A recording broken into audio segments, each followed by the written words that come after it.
सुस्वागतम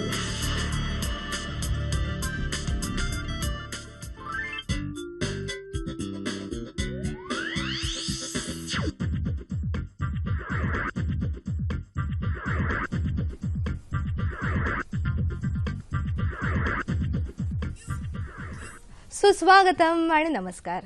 मी doctor Vaibhavi Mahesh Waghchaure hello doctor या कार्यक्रमात आपल्या सगळ्यांचं मनापासून स्वागत करते.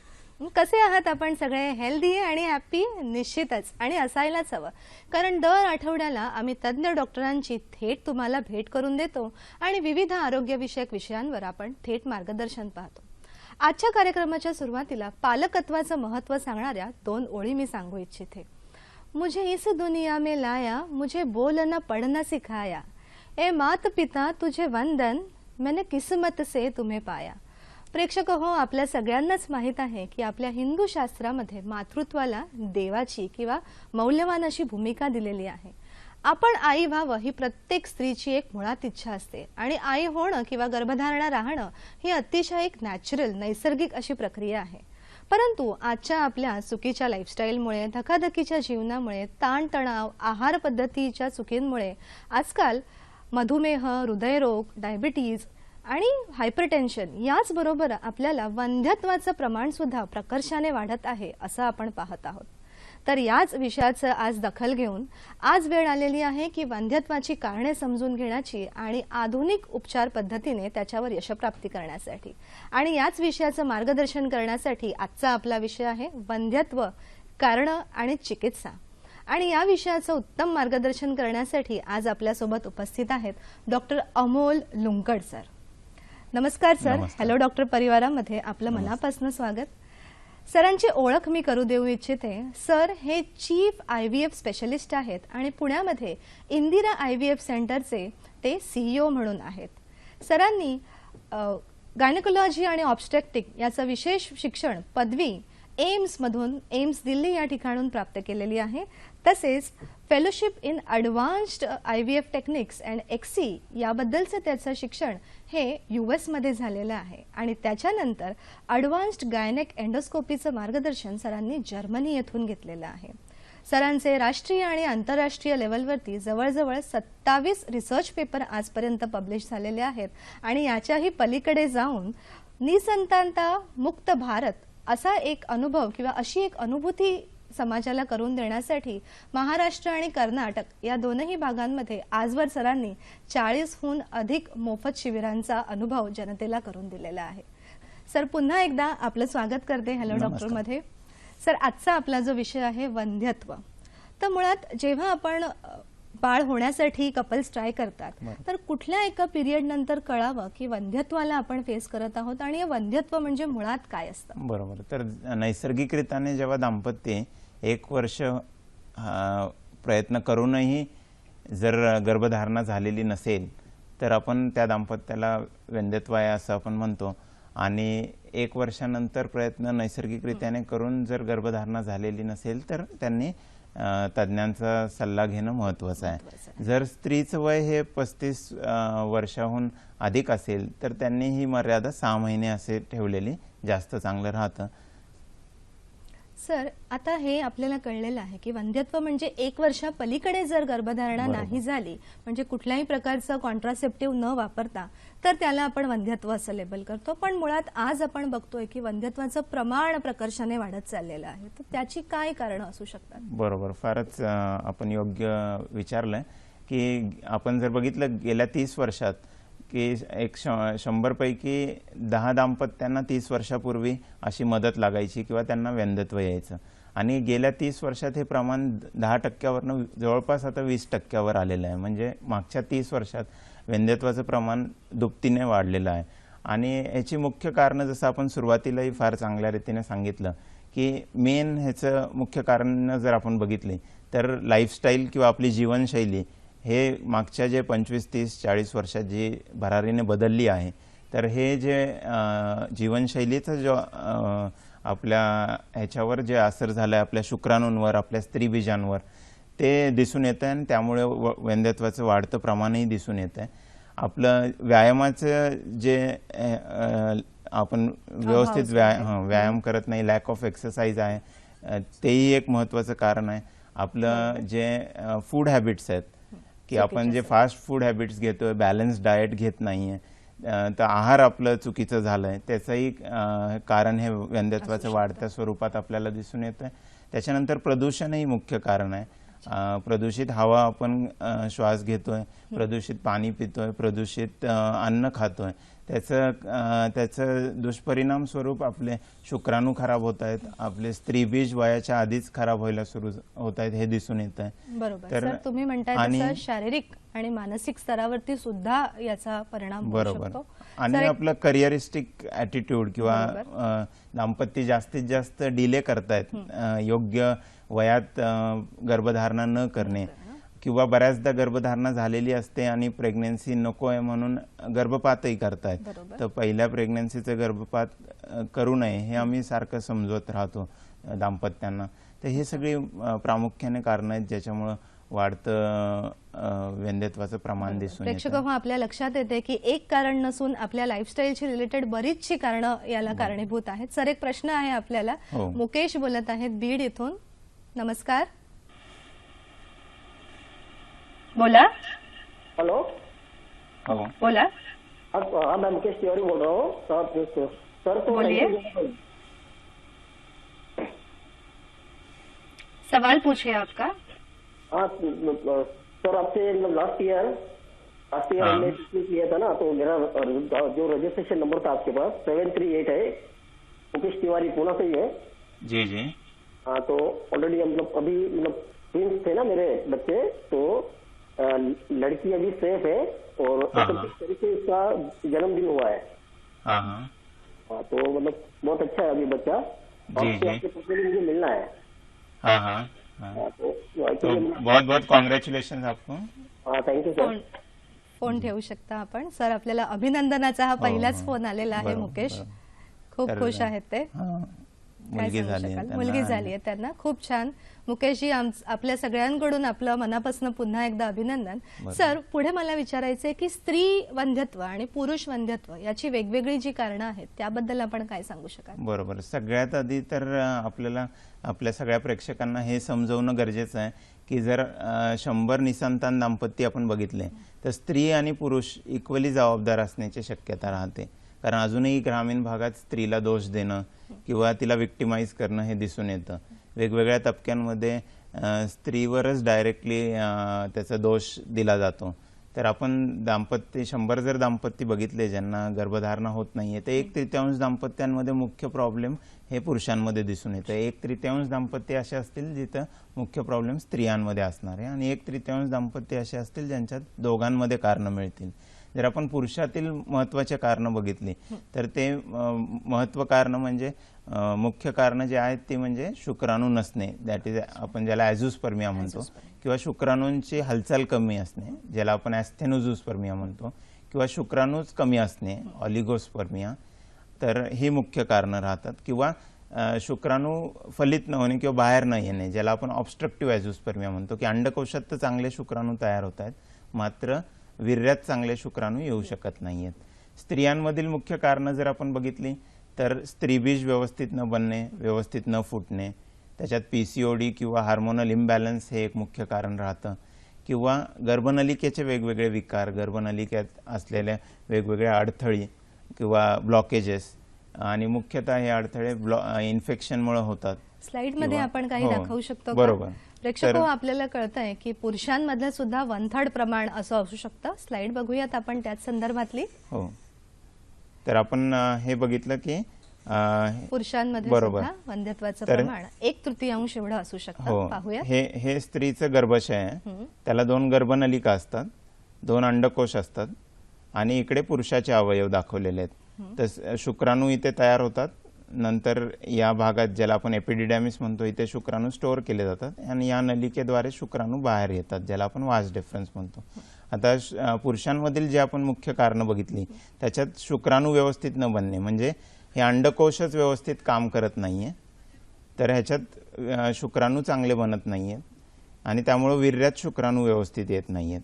आता अंडकोशात शुक्राणू न बनणे हे प्रायमरी टेस्टिक्युलर फेल्युअर असू शकतं की नैसर्गिक रीतीने शुक्राणू बनण्याची प्रक्रिया व्यवस्थित नाहीये किंवा सेकंडरी टेस्टिक्युलर फेल्युअर असू शकतं की वेगवेगळ्या कारणांमुळे जसे इन्फेक्शन्स आहे किंवा वेगवेगळे रेडिएशनचं एक्सपोजर आहे, हीटचं एक्सपोजर आहे, त्याच्यामुळे हे अंडकोश व्यवस्थित काम करत नाहीये आणि त्याच्यात शुक्राणू व्यवस्थित बनत नाहीये. बरोबर. दुसरं म्हणजे ऑब्स्ट्रक्टिव्ह अझोस्पर्मिया असू शकतं की अंडकोशात तर चांगले शुक्राणू तयार होत आहेत मात्र वीर्यात चांगले शुक्राणू येत नाहीयेत. स्त्रियांमधील कारण आपण बघितली तर स्त्रीबीज न बनणे, स्त्रीबीज व्यवस्थित न फुटणे है ना, गर्भनलिकेत असलेल्या वेगवेगळ्या अडथळे किंवा ब्लॉकेजेस आणि गर्भाशयाची ही जी जागा आहे जिथं गर्भस्थापना होते इथे वेगवेगळ्या प्रकारचे इन्फेक्शन्स किंवा ही जागा चिपकलेली असू शकते किंवा या जागेत वेगवेगळ्या प्रकारच्या गाठी असू शकतात ज्याला आपण फायब्रॉइड म्हणतो किंवा ॲडिनोमायोसिस म्हणतो. तर असे वेगवेगळ्या प्रकारचे कारण स्लाइड तर्फे खरंच सर आम्हाला अतिशय क्लिअर पिक्चर आपण दाखवलेलं आहे. एक फोन आहे सर आपल्याला. अजय बोलत आहेत आपल्याकडे अकोल्याहून. नमस्कार. हॅलो अजयजी बोला. नमस्कार, मी अकोल्यावरून अजय वानखडे बोलतो. मला प्रश्न असा विचारायचा आहे, 3 वर्षापासून ट्रीटमेंट चालू आहे माझी घेतलेली डिसीजची. तर त्यांना AMH लेवल कमी आहे, त्याकरिता ट्रीटमेंट कोणती घेणं योग्य राहील? बरोबर आहे, चालेल. आणि त्यांचं वय किती आहे? त्यांचं वय आहे 27. ओके ओके अजय फोन ठेवू शकता. चालेल. हा एक फारच चांगला प्रश्न आहे आणि AMH विषयी त्यांनी विचारलंय. तर AMH ही एक आपल्या बाकीच्या प्रेक्षकांसाठी मी सांगू इच्छितो की AMH ही एक ब्लड टेस्ट असते आणि या ब्लड टेस्टवरनं आपल्याला स्त्रीच्या अंडकोशाची क्षमता कशी आहे ह्याच्याविषयी कळतं की स्त्री बीज बनण्याची जी क्षमता आहे एका स्त्रीची ती AMH वरनं आपल्याला कळून येते. चांगल्या स्त्री बीजांचं प्रमाण आणि त्या अंडकोशातनं किती स्त्रीबीज चांगले आपल्याला मिळू शकतील गर्भधारणेसाठी ह्या क्षमतेबद्दल आपल्याला फार चांगला एक ओव्हरऑल व्ह्यू AMH मधनं मिळतं. आता यांचा प्रश्न होता की यांचं वाईफचं वय कमी आहे, 27च आहे, मात्र AMH आत्ताच कमी झालंय. याचा अर्थच की वय कमी असतानाही अंडकोशाची क्षमता कमी झालेली आहे, अंडकोशाची चांगले स्त्रीबीज बनवण्याची क्षमता कमी झालेली आहे.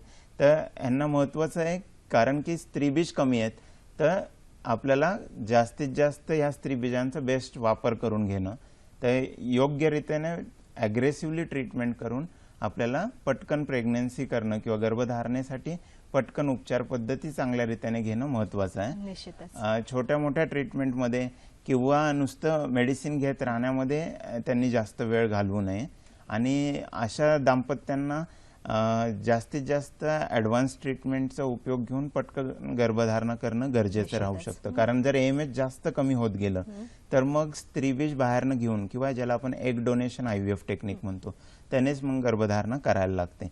ऑफकोर्स वय त्यांचं कमी आहे, एग बूस्टिंग किंवा आपण ज्यांना स्त्रीबीज चांगलं करण्यासाठी वेगवेगळे जे मेडिसिन्स आहेत, अँटीऑक्सिडंट्स आहेत, DHEA आहे, हे सगळ्या प्रकारचे मेडिसिन्स यूज करून त्यांचं एग बूस्ट करून आपण त्याला गर्भधारणेसाठी पटकन प्रयत्न करायला. अजयजी तुमच्या प्रश्नाचं अगदी इलॅबोरेटिव्ह उत्तर सरांनी दिलेलं आहे. सरांकडनं अशीच पुष्कळ माहिती आपण घेणार आहोत आणि त्यासोबत मी सुद्धा तुम्हाला काही माहिती देणार आहे. पण आता वेळ आहे एका छोट्याशा विश्रांतीशी. विश्रांतीनंतर लगेचच परत येऊया हॅलो डॉक्टर मध्ये. विश्रांतीनंतर पुन्हा एकदा हॅलो डॉक्टर मध्ये आपल्या सगळ्यांचं मनापासून स्वागत. आजचा आपला विषय आहे वंध्यत्व, कारण आणि उपचार आणि मार्गदर्शक आहेत डॉक्टर अमोल लुंकड. प्रेक्षक हो, मी तुम्हाला ब्रेकवरती जाण्याच्या आधी काहीतरी प्रॉमिस केलं होतं. हो निश्चितच आजपासून आपण प्रत्येक वेळी एका नवीन विषयावरती माहिती थोडीशी घेणार आहोत. अक्रोड, वॉलनट याच्याबद्दल मी तुम्हाला माहिती देणार आहे. अक्रोडला ब्रेन फूड म्हणून सुद्धा ओळखलं जातं. याचं सायंटिफिक किंवा शास्त्रीय नाव आहे जगलन्स रेजिया.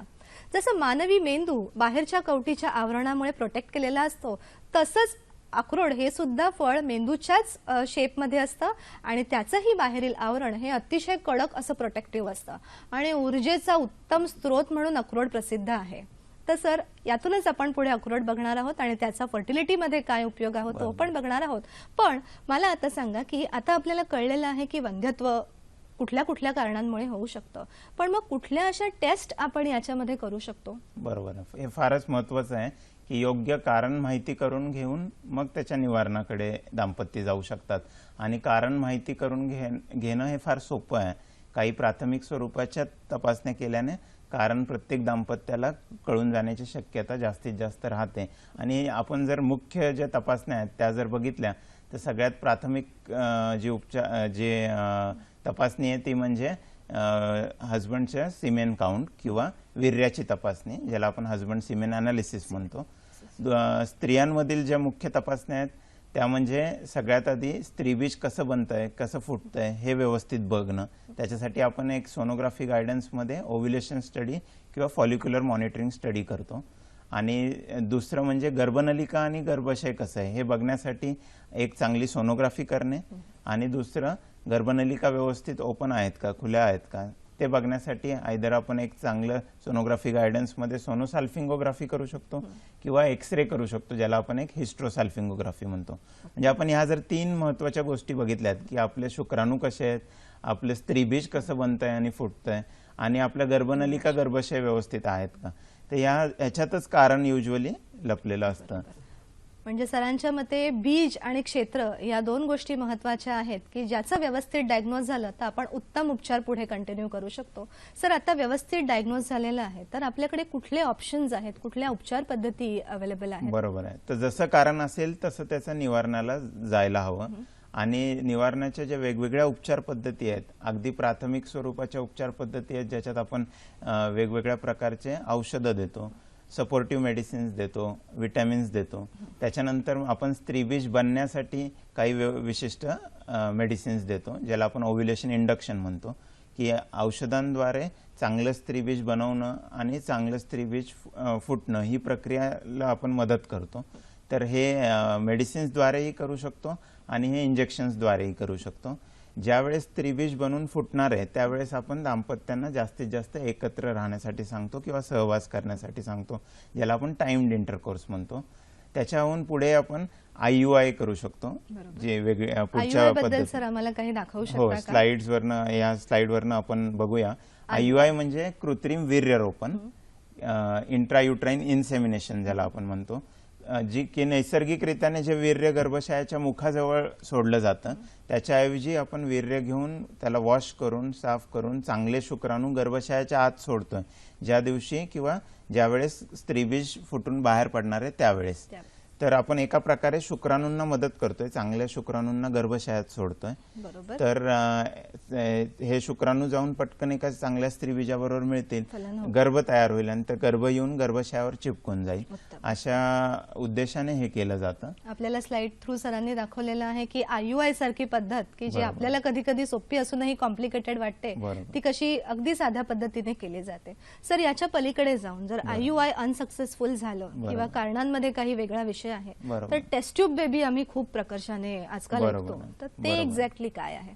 हो, तर टेस्ट ट्यूब बेबी किंवा ज्याला आपण सोप्या भाषेत सांगायचं की नैसर्गिकरित्याने जे स्त्रीबीज आणि शुक्राणू मिळू शकत नाहीयेत तर कृत्रिमरित्याने आपण ह्यांना बाहेर मिळवतो, गर्भ तयार करतो आणि गर्भांना वाढवून चांगले गर्भ गर्भाशयात ठेवतो. यालाच आपण टेस्ट ट्यूब बेबी किंवा IVF असं म्हणतो. आपण स्लाइडद्वारे बघूया की हे एक चांगलं स्त्रीबीज आहे जे आपण बनवून बाहेर काढलंय आणि ह्या चांगल्या स्त्रीबीजांबरोबर आपण चांगले शुक्राणू सोडून दिले. त्यांचं मिळन इथे बाहेरच होणार आहे, पेट्री डिशमध्ये किंवा टेस्ट ट्यूबमध्ये लॅबमध्ये. आणि मिळन झाल्यानंतर जे गर्भ तयार होतील त्यातील चांगली गर्भ गर्भाशयात ठेवली जाणार आहे.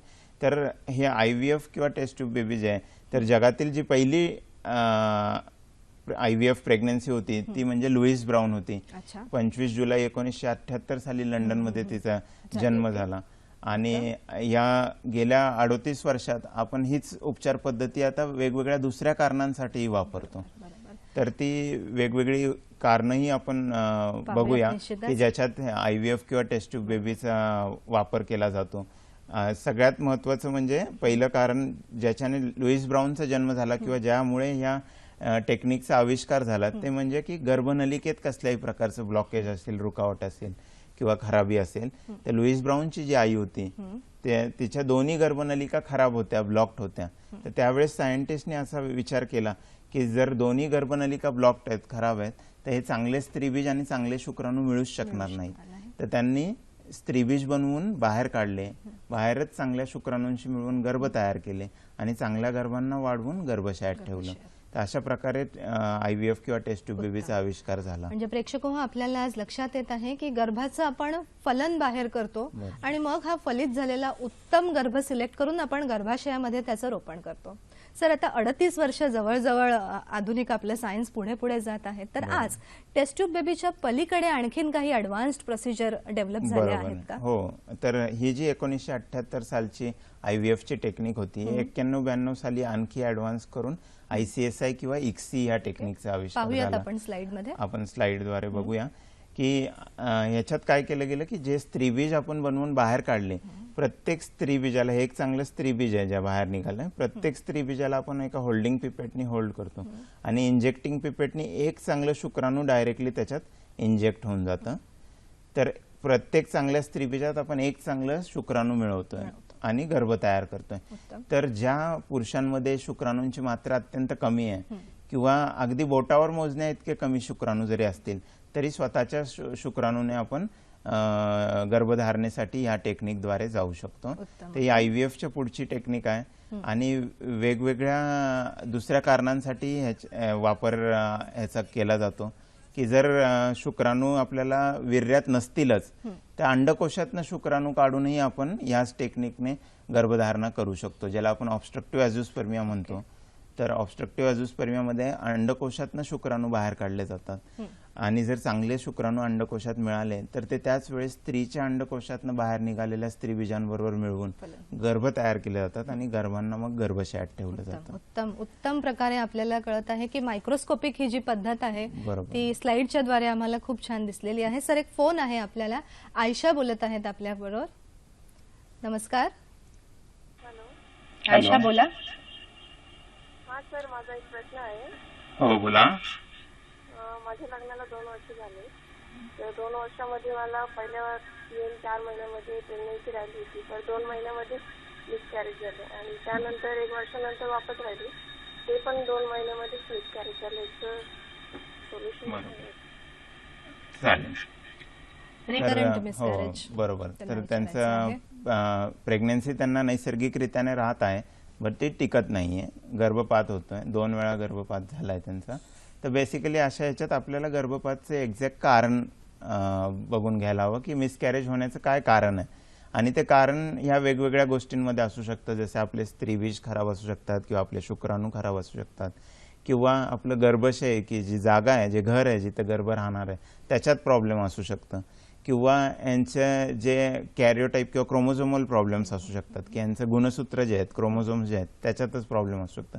तर हे सगळी कारणं जी आहेत रिकरंट मिसकॅरेज होण्याची ते बघणं फार गरजेचं आहे आणि योग्य कारण मिळाल्यानंतर किंवा सगळी कारणं बघितल्यानंतरच आपल्याला पुढच्या प्रेग्नन्सीला जायला हवं. प्रेग्नन्सी प्लॅन करण्याच्या आधी योग्य डॉक्टरांचा सल्ला घेऊन आपल्याला काही विटॅमिन्स वगैरे घ्यायला हवे. उत्तम. आयशा, निश्चितच एक व्यवस्थित डायग्नोसिस होणं अत्यंत आवश्यक आहे. सरांकडून अशी विशेष माहिती आम्हाला आणखीन सुद्धा हवी आहे, पण एक वेळ झालेली आहे विश्रांतीची. तर विश्रांतीनंतर पुन्हा लगेचच येऊया हॅलो डॉक्टरमध्ये.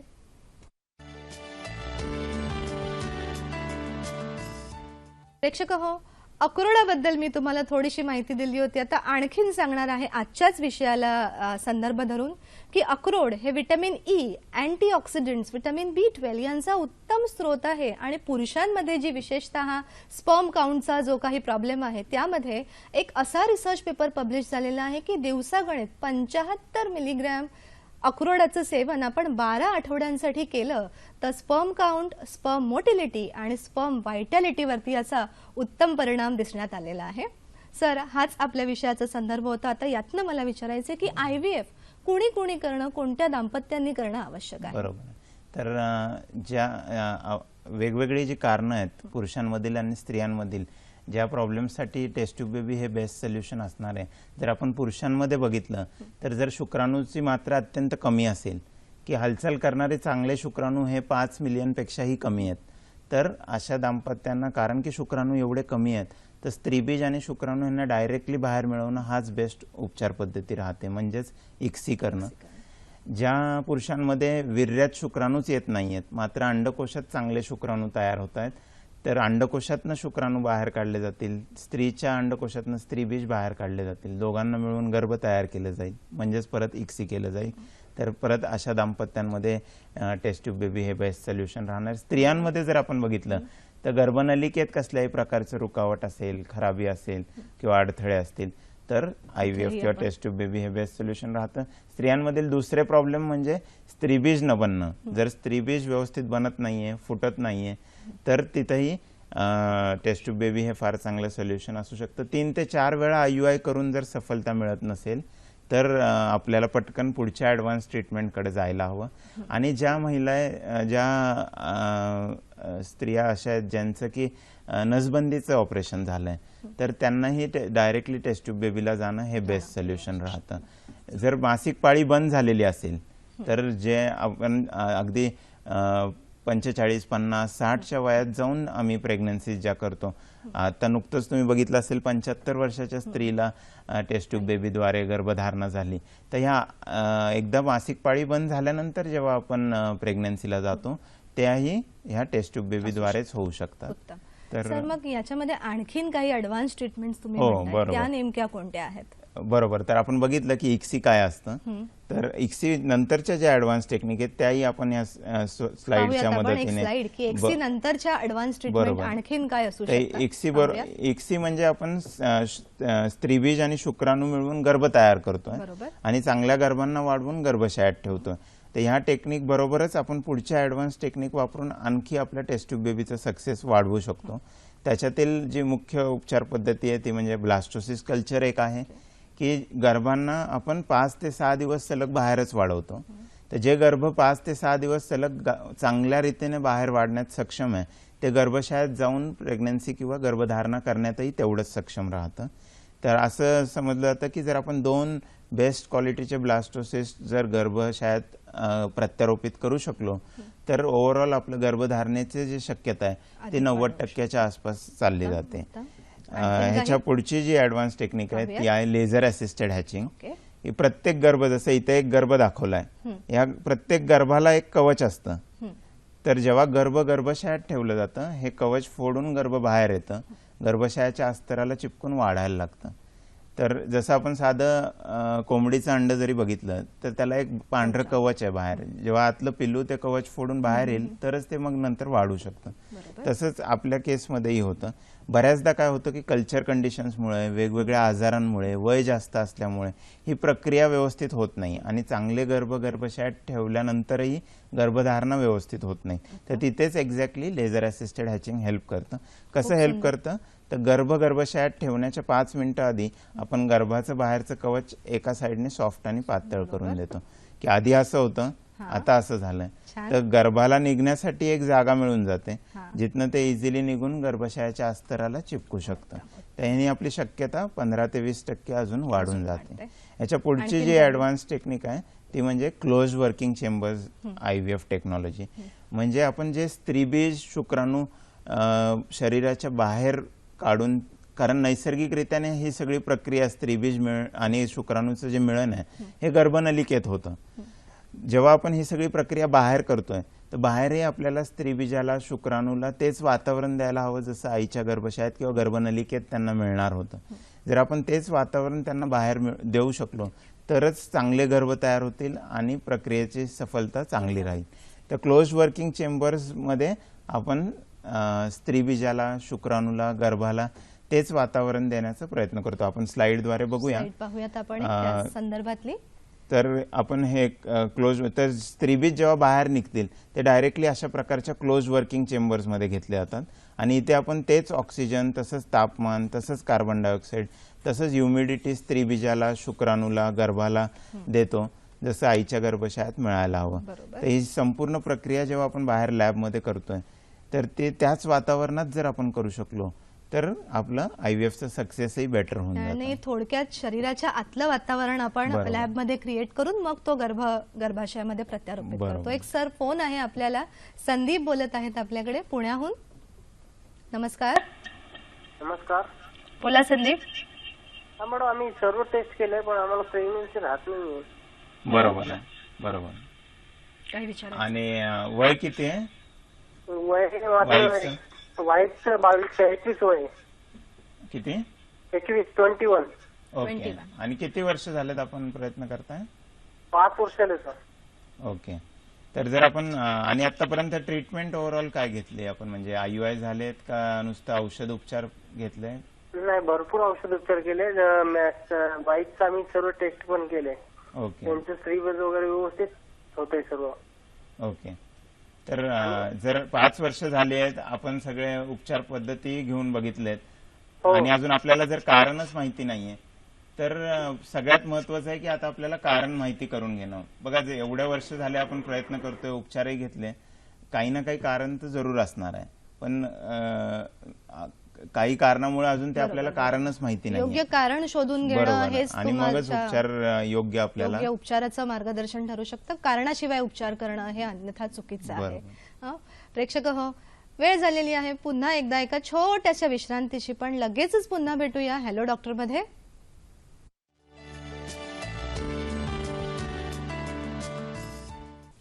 सर, आता मला विचारायचं आहे की पाळी बंद झाली असेल तर सुद्धा आपण या उपचारांनी गर्भधारणेचा लाभ घेऊ शकतो का? बरोबर.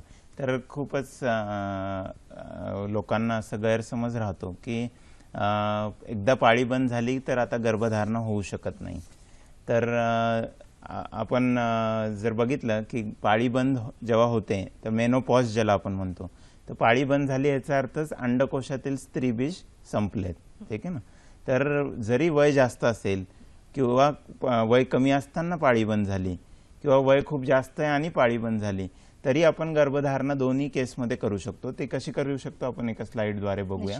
तर जर पाळी बंद झाली आहे आणि स्त्रीबीज संपलेत, तर आपण काय करतो की एका यंग डोनरला, की जी 20, 22, 25 वर्षाची स्त्री असते, तिला इंजेक्शन लावून तिचे स्त्रीबीज बनवले जातात. तिचे स्त्रीबीज बाहेर काढले जातात आणि हजबंडच्या शुक्राणूशी मिळून गर्भ तयार केले जातील आणि गर्भ मात्र त्या स्त्रीच्या गर्भाशयात आपण ठेवू शकतो जिची पाळी बंद झाली आहे किंवा जिचं वय जास्त झालंय किंवा जिच्या अंडकोशातील स्त्रीबीज संपलेत. तर ह्याला म्हणतात एग डोनेशन IVF टेक्निक.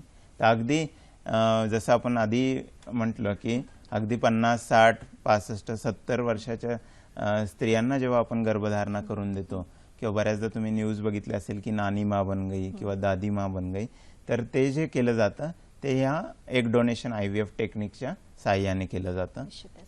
म्हणजे सर, थोडक्यात हे वरदानच आहे आज प्रत्येक स्त्रीसाठी, प्रत्येक दाम्पत्यासाठी मी म्हणेन. सर, एक फोन आहे आपल्याला. प्रीती बोलत आहेत आपल्याकडे गुजरात येथून. नमस्कार प्रीती. नमस्कार सर मॅडम. नमस्ते. मला आहे ना, माझं वय 38 वर्ष आहे. मी 3 वेळा जयस नाम आहे. हॅलो, माझं वय 38 आहे आणि मी 3 वेळा IUI करू म्हणजे केलंय. बरोबर. IUI आणि मला रुमॅटॉइड आर्थरायटिस आहे. मग त्याच्यात IVF होऊ शकतं का? बरोबर. तर फारच चांगला प्रश्न आहे आणि ह्याच्यात मुख्यतः 2 प्रश्न होते यांचे. एक की यांचं वय 38 वर्ष आहे आणि 3 वेळा IUI झालंय, तर आता पुढे काय करायला हवं, आणि दुसरं म्हणजे की रुमॅटॉइड आर्थरायटिस आहे तर IVF होऊ शकेल का. तर जसं मी आधी पण म्हटलं की 3 ते 4 वेळा IUI करून जर सफलता मिळालेली नसेल तर आपल्याला पुढच्या ॲडव्हान्स टेक्निककडे म्हणजेच टेस्ट ट्यूब बेबी किंवा IVF कडे जायला हवं. आणि तसंही आता त्यांचं एज 38 झालंय, तर त्यांना लवकरात लवकर IVF करणे हेच बेस्ट उपचार पद्धती राहणार आहे. दुसरा त्यांचा प्रश्न होता की रुमॅटॉइड आर्थरायटिस आहे. तर बऱ्याच लोकांना अशी शंका राहते की मला थायरॉइड आहे किंवा मला डायबिटीज आहे किंवा मला आर्थरायटिस आहे, तर मी गर्भधारणा करू शकते का, आणि दुसरं म्हणजे मी IVF करू शकते का. तर हे जे काही आजार आपल्याला असेल, थायरॉइड असो, डायबिटीज असो, ब्लड प्रेशर असो किंवा आर्थरायटिस असो, हे आजार आपल्याला कंट्रोल करून निश्चितच गर्भधारणा करता येते. फक्त हे जे काही आजार असेल ते आपल्याला अशा औषधांवर कंट्रोल करायला हवं जी औषधं आपण गर्भधारणा झाल्यानंतर प्रेग्नेन्सीतही घेऊ शकूया. दुसरी गोष्ट म्हणजे ह्या आजारांमुळे गर्भधारणा होत नाही असंही नसतं. बऱ्याच लोकांना राहतं की मला थायरॉइड आहे किंवा मला आर्थरायटिस आहे त्यामुळे माझी गर्भधारणा होत नाही. तर ह्या आजारांमुळे गर्भधारणा होत नाही असं नाही, आणि यांना योग्य रीतीने कंट्रोल करून आपण निश्चित IVF साठी जाऊ शकतो. प्रीतीच्या उत्तरातनं आम्हाला बऱ्याचशा गोष्टी क्लिअर झाल्या की असोसिएटेड कंप्लेंट असेल तरी सुद्धा आपण IVF च्या द्वारे सक्सेस घेऊ शकतो. सर मगाशी आपण बोलत होतो की पाळी गेल्यानंतर सुद्धा गर्भधारणा राहू शकते, परंतु काही यंग कपल्स गर्भ नको म्हणून डीएनसी केली जाते, तर असं वारंवार गर्भाशय साफ करून घेण्याचा वंध्यत्वावरती काही परिणाम होऊ शकतो का? फारच चांगला प्रश्न आहे आणि हे सगळ्यांना मी समजू इच्छितो की विनाकारण जेव्हा आपण गर्भाशय साफ करतो, बऱ्याच दाम्पत्य प्रेग्नन्सी नको आहे म्हणून गर्भाशय साफ करून घेतात आणि बरेचसे दाम्पत्य असे असतात जे गर्भधारणा होत नाहीये म्हणून जवळच्या लेडी डॉक्टरकडे जातील आणि गर्भाशय साफ करून घेतील, सफाई का ऑपरेशन, डीएनसी आपण ज्याला म्हणतो. विनाकारण जेव्हा आपण गर्भाशयाला साफ करून घेतो आणि गर्भाशयाचं अस्तर विनाकारण खराब व्हायला लागतं, वारंवार गर्भाशय साफ केल्याने अस्तर चिपकायला लागतं, गर्भाशय साफ करताना बऱ्याच वेळा इन्फेक्शन होतं, ते इन्फेक्शन वरती जाऊन मग गर्भनलिकेला ब्लॉक करून देतं आणि मग आपण प्रेग्नन्सी करायला जेव्हा जातो तर गर्भनलिका खराब असल्यामुळे मग गर्भधारणा होत नाही किंवा ती जागा जिथे गर्भ राहणार आहे ते कायमस्वरूपी खराब होऊन जातं आणि मग आपण ॲडव्हान्स ट्रीटमेंटला गेलो तरी त्या ॲडव्हान्स ट्रीटमेंटचं सक्सेस कमी झालेलं असतं. त्यामुळे मी बऱ्याचदा समजवतो की योग्य कारण माहिती करूनच त्याचं निवारण व्हायला हवं. विनाकारण गर्भाशय साफ करून घेणं हे आपल्याला नुकसानदायी होऊ शकतं. यातून आपल्याला कळलेलं आहे की यंग कपलसाठी स्पेशली हा संदेश आम्ही देऊ इच्छितो की विनाकारण गर्भाशय साफ करून घेऊ नका, डीएनसी करू नका. जर पहिली प्रेग्नन्सी आहे तर तिला खरंच मौल्यवान समजा आणि त्या बाळाला एक योग्य स्वरूप प्राप्त करून द्या. सर इथे मला विचारायचंय की सध्याच आम्ही रिसेंटली ऐकलं की डायना हेडन यांनी आपले एम्ब्रिओ फ्रीज केले होते, स्त्रीबीज एग फ्रीज केले होते, तर काय होतं ते एक्झॅक्टली त्याचं वर्णन करू शकाल? एग फ्रीजिंग जे आहे बेसिकली ज्या करिअरिस्टिक विमेन आहे की जे त्यांना लेट मॅरेजेस करायचं की त्यांच्या लाईफस्टाईलमुळं, त्यांच्या करिअरमुळं त्यांना किंवा त्यांना योग्य साथी मिळालेलं नाहीये की त्यांचं लेट मॅरेज होणार आहे, तर अशा स्त्रियांना जर आपले स्त्रीबीज फ्रीज करून नंतर गर्भधारणा स्वतः आहे. 35 वर्षाचं वय झाल्यानंतर भरारीने स्त्रीबीज कमी आणि खराब व्हायला लागतात आणि 40च्या आसपास येऊन स्त्रीबीज संपलेले असतात किंवा पूर्णपणे खराब झालेले असतात. तर बऱ्याचशा स्त्रिया आजकालच्या मॉडर्न लाईफस्टाईलमध्ये लेट मॅरेजेस करतात. जसं डायना हेडनचं मॅरेज 40च्या वयात झालं, तर त्यांनी 35 वर्षाच्या वयातच आपले स्त्रीबीज बनवून त्यांना बाहेर काढून लॅबमध्ये फ्रीज करून घेतले होते. तर अशा ज्या स्त्रिया आहेत त्या आपले स्त्रीबीज फ्रीज करून घेऊ शकतात आणि मग जेव्हा केव्हा ह्यांना प्रेग्नन्सी किंवा गर्भधारणा करायची आहे ते IVF द्वारे मग इझिली होऊ शकतं. तर हे जे स्त्रीबीज आहेत ते आम्ही इंजेक्शनद्वारे वाढवतो, मग एका पातळशा सुईद्वारे सोनोग्राफी गायडन्समध्ये हे स्त्रीबीज बाहेर काढले जातात आणि त्या सुईची चुबन कळू नये म्हणून 5-10 मिनिटं स्त्रीला भूल दिली जाते. हे जे स्त्रीबीज बाहेर निघतील ते लॅबमध्ये स्टोअर केले जातात, फ्रीजिंग केलं जातं त्यांचं आणि मग जेव्हा केव्हा आपल्याला गर्भधारणा करायची आहे तेव्हा हजबंडचं वीर्य घेऊन ते शुक्राणू आणि हे स्त्रीबीज मिळवून गर्भ तयार करून गर्भांना 3 ते 5 दिवस वाढवून मग हे गर्भ त्या स्त्रीच्या गर्भाशयात आपण नंतर खूपच ॲडव्हान्स ट्रीटमेंट सर तुम्ही आम्हाला सांगितलेत. यामध्ये मला विचारायचं आहे की इतकी ॲडव्हान्स ट्रीटमेंट होऊन सुद्धा समाजामध्ये काही गैरसमज आहेत की IVF मध्ये झालेलं अपत्य माझंच आहे का? बरोबर आहे. तर ही शंका कशी आमची सॉल्व्ह? कॉमन गैरसमज आहे की बऱ्याच आणि एस्पेशली ग्रामीण भागातील जास्तीत जास्त लोकांना ही गैरसमज राहते की जे अपत्य टेस्ट बेबीमधनं होईल ते काहीतरी वेगळंच असेल, ते कुणाचं तरी दुसऱ्याचंच असेल. तर जर आपले स्त्रीबीज आणि आपले शुक्राणू चांगले आहेत तर त्याच स्त्रीचे स्त्रीबीज आणि त्यांच्याच हजबंडचे शुक्राणू घेऊन आपण गर्भ तयार करतो. जर एखाद्याचे स्त्रीबीज किंवा शुक्राणू खराबच असतील किंवा नसतीलच तर त्यांची सहमती घेतल्याशिवाय कसल्याही प्रकारचं आपण स्त्रीबीज किंवा शुक्राणू डोनेशन म्हणून वापरत नाही. दुसरी गोष्ट म्हणजे बऱ्याच दाम्पत्यांना असंही गैरसमज राहतो की लॅबमध्ये काही मिक्सिंग होतं का. तर ह्याचं जे हँडलिंग आहे ते फार एकदम सायंटिफिकली आणि योग्य पद्धतीने केलं जातं. तर कसल्याही प्रकारचं मिक्सिंग त्याच्यात होऊन दिलं जात नाही. प्रत्येक गॅमेट हे इंडिव्हिज्युअली हँडल केलं जातं. प्रत्येक कपल किंवा दाम्पत्याचे गर्भ हे वेगळे हँडल केले जातात आणि थर्ड ऑब्झर्वर टेक्निक आपण त्याच्यात फॉलो करतो. तर प्रेक्षको निश्चिंत राहा, यामध्ये जे अपत्य होणार आहे ते आपलंच अपत्य होणार आहे, कारण एवढ्या सायंटिफिक लेवलवरती आपण याची तयारी करत आहोत. आता आपल्याकडे वेळ झालेली आहे आपल्या आवडत्या आरोग्य सल्ल्याची, तर पाहूया यावेळेला काय विशेष आरोग्य सल्ला आपण देत आहोत. नियमित अर्धा तास व्यायाम हा हॉर्मोनल बॅलन्स ठेवण्यासाठी अत्यंत उपयुक्त आहे. वीर्यातील चांगल्या शुक्राणूंचे प्रमाण वाढवण्यासाठी रोज 3 ते 4 बदाम आणि अक्रोड आपण पाहिल्याप्रमाणे निश्चितच खावेत. या पलीकडे जाऊन पाळीच्या 11 ते 18व्या दिवसामध्ये सहवास केल्याने गर्भधारणेची शक्यता वाढते आणि गर्भधारणेसाठी प्रयत्न करत असताना फोलिक ऍसिड 5 मिलीग्रॅम 3 महिने घेतल्यानंतर गर्भ उत्तम राहण्याची शक्यता सुद्धा आपण वाढवतो. प्रेक्षक हो, याच कार्यक्रमाचा फीडबॅक, आपला अभिप्राय आम्हाला कळवण्यासाठी आणि नवीन नवीन डॉक्टरांना आमच्याबरोबर सहभागी करून घेण्यासाठी आमचा पत्ता आपण नोंदून घेऊयात.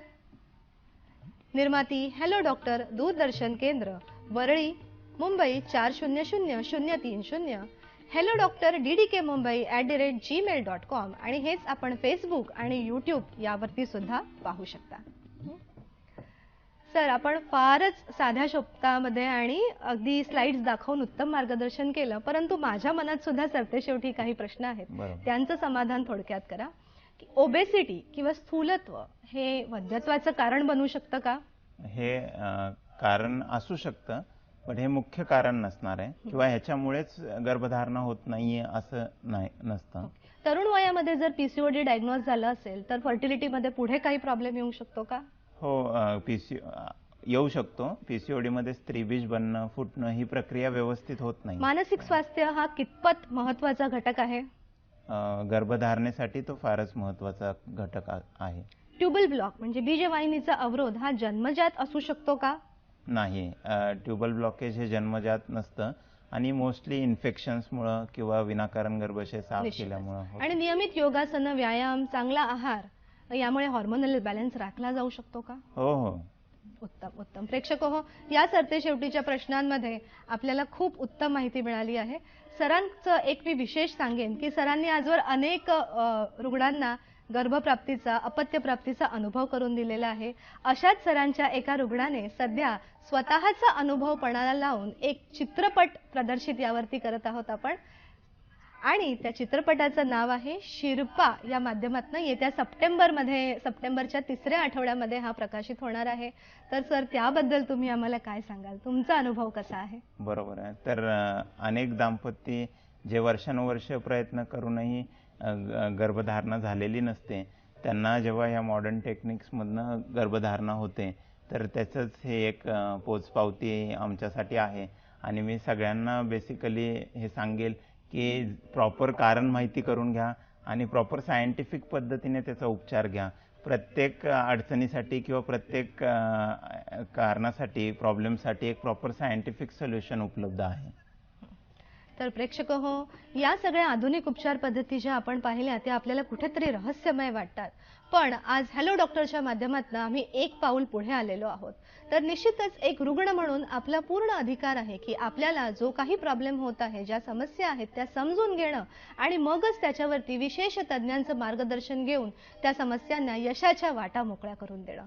आता तुमच्याकडनं फक्त एक गोष्ट आम्हाला हवी आहे की तुम्ही सुद्धा आता एक पाऊल पुढे या, नैराश्यातनं बाहेर या आणि आधुनिक उपचार पद्धतींच्या जोडीने अपत्यप्राप्तीचं यश हे सर्वतः तुमचंच आहे.